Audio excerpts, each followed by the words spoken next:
Welcome back to the channel. Well, this is not what I had in mind when I started the big bore header install this morning. Here's a quick look at the stock system in all its glory.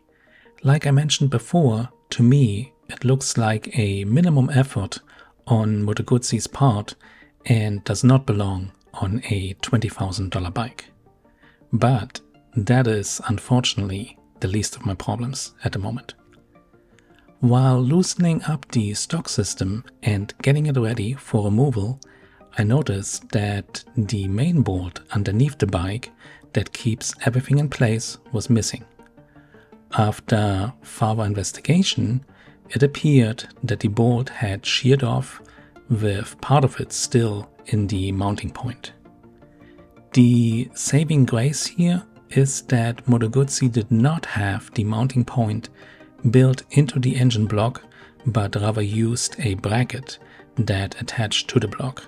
Otherwise, we would be having a whole different conversation of the cussing and bitching kind.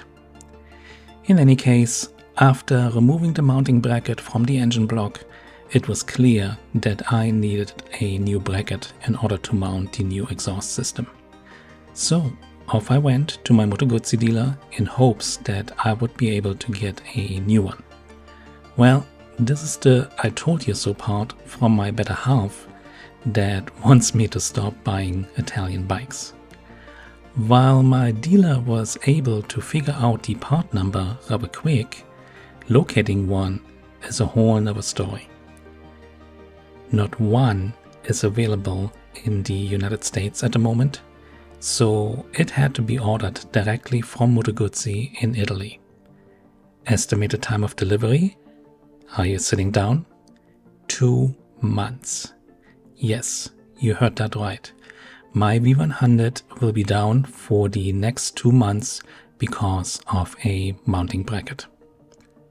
Obviously, not the answer I wanted to hear, but that is something of a reality here in the United States when owning a Moto Guzzi.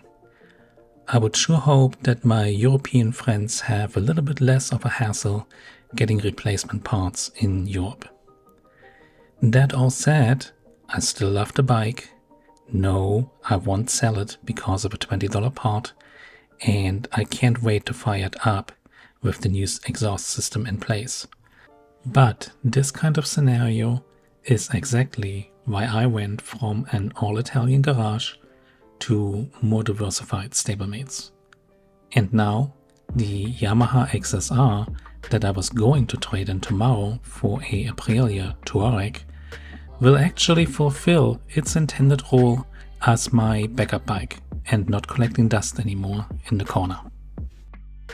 For a moment there, I was truly convinced that all was well in the world of Italian bikes. Well, as it turns out, we still have a little bit to go after all. Thank you for watching, keep it on 2, and I will see you soon in the next one.